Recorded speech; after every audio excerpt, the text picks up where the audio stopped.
So from here, Pope Pius goes on to discuss genres of films, and we're not going to talk about most of those. He talks about educational documentaries a bit. He talks about plot-based fiction movies a little bit. But what I want to focus on here in detail is the short section on films on a religious subject, because I think there's a lot to dig into here. Okay, so I'll read a little passage here. Even when the theme is not expressly such, the ideal plot film should not pass over the religious element. Indeed, it has been noted that even films morally above reproach can yet be spiritually harmful if they offer the spectator a world in which no sign is given of God or of men who believe in and worship him, a world in which people live as though God did not exist. A brief moment in a film can sometimes be sufficient. A word on God, a thought directed towards him, a sigh of confidence in him, an appeal for divine help. The great majority of people believe in God, and in their lives, religious feeling plays a considerable part. Nothing then is more natural and more suitable than for due account to be taken of this in films. Okay, I'm going to stop there. That's an interesting observation. You know, we hear people talk about this, like just the portrayal of, say, Catholic priests in films, even films that are not about religion, or just the lack of, positive portrayal of religious people, etc. But here he's just talking about the total absence of the religious element in life, that in films that are purporting to portray life as it is, or society as it is, still religion or little casual expressions of religion tend to be absent.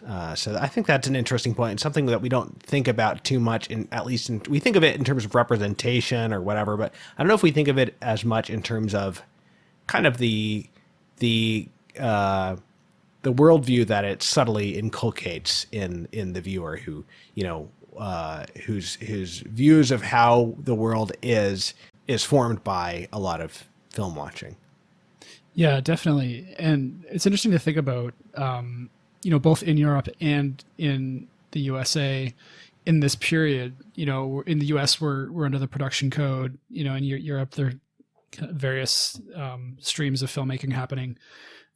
What they kind of have in common, and what may seem strange to us from our vantage point, is that was a period, as he is alluding to in the document, that was already very secular in a number of ways. And in American cinema, I think I still find it striking. Actually, I find it striking more and more when I watch American films from the 30s and the 40s and 50s. You see that the secularism is just kind of assumed.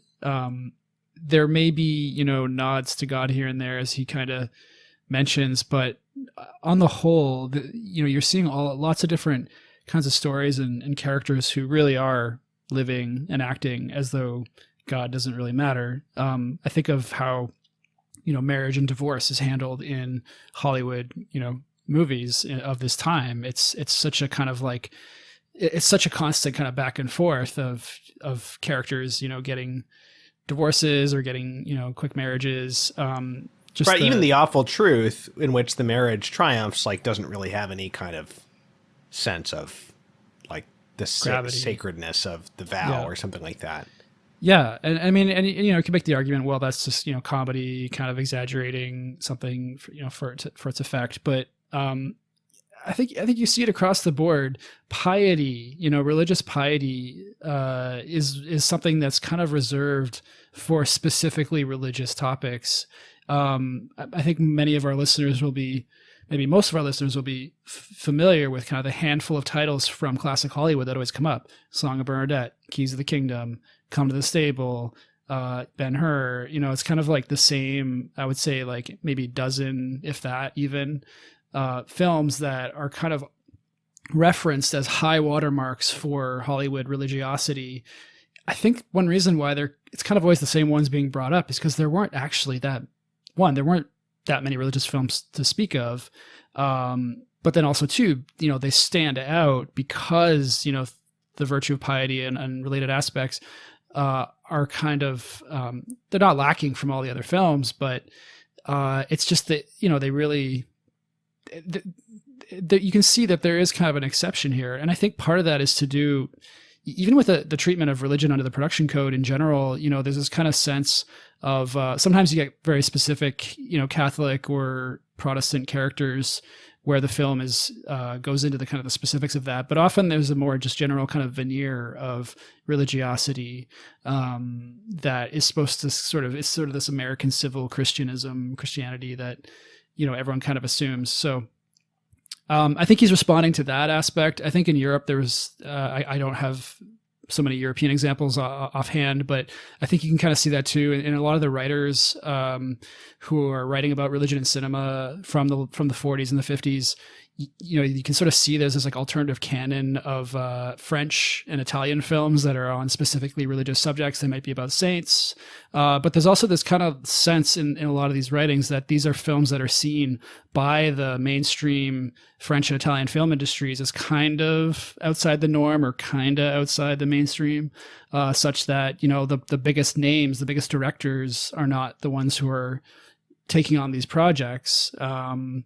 And so I don't know. I mean, there's not really much more, I guess, to be said about that, but just that if we think that what we're kind of dealing with today, when filmmakers are kind of struggling with the same lack of religiosity, it's, I guess maybe my point is that we can't really go back to a previous era of film history to kind of recover that, because we've never really had a grounding. Orson Welles was kind of famous for saying there are two things you can't depict on film, which first is sex and the second thing is prayer. Oh, now, I don't know when he said that. I don't know if that was in the 30s or the 40s or later in life. Yeah, I've not heard that. But it's an interesting, there's a lot of truth to it in regards to, again, that aspect of like, what is the camera? What is the photographic medium capturing? A prayer is a spiritual act. Yes, there's the physical elements that go there, the signs of prayer, but can a photograph really actually properly convey the essence of a prayerful act, to a viewer, is a really interesting question. I mean, Orson Welles I haven't seen a lot of his movies, but in his Macbeth, he actually adds a prayer to St. Michael anachronistically, because obviously it's like a late 19th century creation. But that wasn't in the original play, but he put that in there, which is kind of cool. Wow, didn't know that. Yeah. No, so, no, it's an interesting topic, and I think a lot of the kind of requests actually that Pius makes of people in the second part of this exhortation, the requests he makes of filmmakers is often, it's not like necessarily make movies about X, but it's like, let your movies include X, like as a matter of course, like let your movies include positive portrayals of family life, for instance, he talks about. But it's not, he's not saying that every, these movies have to be didactic statements about family life or about religious subjects or whatever. He is, yes, asking that kind of like an ideal be portrayed in some way, but it doesn't have to be like the central aspect of the movie necessarily to have power. And I think that's something that he recognizes. I think that's a great point. And, he doesn't bring up the sacraments, but we've talked in the past on this podcast about how rare it is to see, even in saint movies, maybe even most especially in saint movies, things like receiving the Eucharist, moments like that, moments of the sacraments that really in the ordinary life, including the ordinary life of any saint, that's the fabric. That's part of the daily fabric of, and it's missing, from all sorts of stories where that would be part of the background. Right. But just to take like a counterexample too, everybody who's seen, a bunch of movies from, over the, the variety of decades of Hollywood has seen at least a few scenes where somebody's in a church and they genuflect. And that's, like you have that in, I believe in like Schindler's List, for example, towards the end of the movie, he goes to see his wife who's attending mass and he genuflects. And so, there's things like that. And I think that people know about genuflection who aren't Catholic because they've seen it in movies, or at least at one time they did, And so there are little things like you don't, yeah, sure, you don't have to be able to portray the invisible reality of prayer, but there are these gestures and kind of little moments that you can portray that will at least sort of familiarize people with kind of like the vocabulary of prayer, or just that fact that it exists, or that gestures of reverence are done, you know? So, yeah, that's an example that occurred to me, is that you don't see as much, Eucharistic adoration or whatever, but you do see those little things. You see characters going to mass, you see genuflections, even in non-religious films from time to time. And it's something that has value if it's not being like immediately, sort of like undercut by like the characters just then immediately having some like worldly or like irreverent conversation, like sitting there in the pew, which, happens often enough, obviously. But, and we all know the confessional is, portrayed in films fairly often.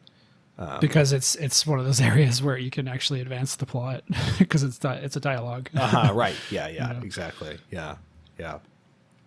Right. Okay. So to continue on his comments, he says, on the other hand, we must recognize that not every religious action or occurrence can be transferred to the screen because either a scenic representation of it is intrinsically impossible or piety and reverence are opposed to it. We were just talking about that, so we don't need to hammer on that. But I wonder if you can think of an example of the last aspect. Piety and reverence are opposed to a particular religious action being portrayed. You could probably make an argument for aspects of filming the liturgy, or really, I think it would be more with regards to like how you would film it. Would you film consecration of the host like with a fisheye lens, like in someone's face, in a priest's face, like from a vantage point that no person would ever actually see it, or that certainly no one who isn't a priest would see it. Is it appropriate to sort of take vantage points that aren't really realistic from a human point of view? I mean, like maybe attempting to like film the beatific vision or something would like fall into that, Well, this comes up from time to time, every so often some filmmaker in Hollywood will be attached to a project that wants to, to make a film version of Paradise Lost or something. And it's, the kind of thing where that could be a very creative and interesting project, or it could be a complete like misfire, because of what or Dante's, the Divine Comedy or something. Yeah, or something from Book of Revelation, or actually, I'll say one more thing. I do think on the prayer question, I think this is an area where I think Orson Welles was onto something with that aspect of the heart, the real essence of the act is kind of, it remains private, like it's between the the prayer and God. There's something that a viewer is just not going to receive from that. So the question of how to portray that, there's ways to portray prayer or to portray that relationship, but it's going to have to be through different gestures, as you were kind of saying earlier, different, I don't know, like not that it's impossible, like seeing a character pray on screen or to act praying, like that's legitimate, but there's a reason, I guess we haven't quite solved that problem that I think a lot of viewers intuit when they see like an overly sanctimonious or sentimentalized depiction of prayer, and it's usually maybe like a depiction of verbal prayer, or if it's a depiction of nonverbal prayer, then it's some other element in the arrangement, in the mise en scène of the film, the Right. lighting or the sound, something, or the music is meant to like heighten and create the effect that's missing from purely seeing. I'd be really curious to see what would happen if we were just more comfortable with just kind of sitting in that real moment and watching somebody pray with the discomfort of not really knowing exactly what's going on, Right. Okay. Well, I mean, that directly touches on this next paragraph. Moreover, religious topics often present particular difficulties to authors and actors, among which perhaps the chief is how to avoid all trace of artificiality and affectation, every impression of a lesson learnt mechanically, since true religious feeling is essentially the opposite of external show, and does not easily allow itself to be declaimed. Religious interpretation, even when it is carried out with a right intention, rarely receives the stamp of an experience truly lived, and as a result capable of being shared with the spectator. So, I think that last sentence is another extremely quotable part of this encyclical. I think that sentence should like be like a common reference point for the discussion of religious cinema. That should be well known, and that should be shared and quoted, alongside, Tolkien's thoughts on like allegory or all the like the commonly shared quotes out there. Yeah, and I think what even just hearing that again, it makes me think about, okay, well, what, in moments in cinema when you've had what would be a powerful kind of spiritual experience or a powerful experience of seeing a depiction of spirituality, I'm thinking about, that has to involve an epiphany on the part of the viewer. It's not enough to simply show someone having an epiphany. There has to be some element that the viewer, to go back to what we were talking about earlier, about the viewer is kind of creating the event, is participating in this creative act with you. There has to be some, like the context of the epiphany or the miracle or whatever it is happening that is fundamentally like uncapturable by photography. Something of an epiphany has to be happening for the viewer to really make that register. And I'm wondering what that would be, whether it's just creating that space for contemplation within the form of the film for the viewer to kind of wander a bit, or whether it's, a more specifically kind of dramatic or plot related kind of development that, we know this is possible because it's been done in poetry. It's been done in sacred art. It's been done in music. Like, we know this is possible. There's no reason it shouldn't be possible in film. Like one example that springs to mind actually is Of Gods and Men, the film about the Algerian martyrs in the 1990s. There's a scene. Have you seen it, Thomas? Have we talked about it? Okay. No. Well, there's a scene where the monks, the Carthusian monks, they're basically having what they think is they're going to be their last meal, and someone puts on Tchaikovsky's Swan Lake to listen to, and we just kind of watch them listening for several minutes to the climax of the ballet, and it's quite striking. It's kind of the most significant moment in the film, but all we're doing is watching these men just listening to the music, and there's a prayerful aspect to it where you can for sure these guys are preparing for the end, but we're not privy to the content of that. We're simply with them in that. But in that interplay, the beauty of the music and the way that's kind of the way that's refracting off of the dramatic scenario that we've been given, and then the silence, kind of the dramatic nature of the silence of the men that we're seeing, that they're not saying anything, creates this kind of rich soil for us to kind of wander and just kind of come to, some kind of understanding of what they're going through. Yeah, I mean, it's interesting because, I mean, I was talking earlier about with regard to like virtual action and the viewer who's passive, like wanting to like sort of identify himself with the actions and the people he's seeing on screen. But in this case, like, it's the viewer who's being passive, and he's like watching other people be sort of passive or contemplative, however you want to put it. And so there's like this double like active passivity going on where the viewer has to kind of like, he can't just identify himself with like a specific action. He actually has to like go and contemplate and be in this more like free wandering zone himself in order to like identify with what the characters are doing. And so maybe that requires like more resources on the part of the viewer, but it can also like awaken him to something that he might otherwise not be aware of.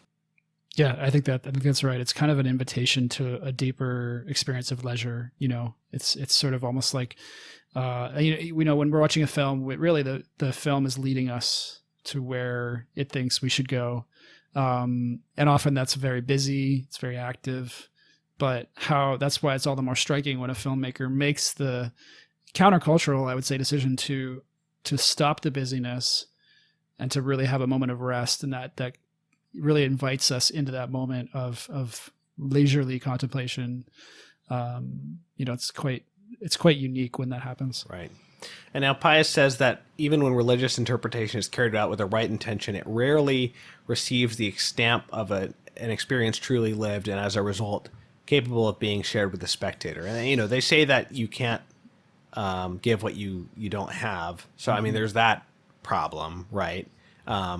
but and that's, that's why Catholic artists have to have like a real spiritual life, obviously.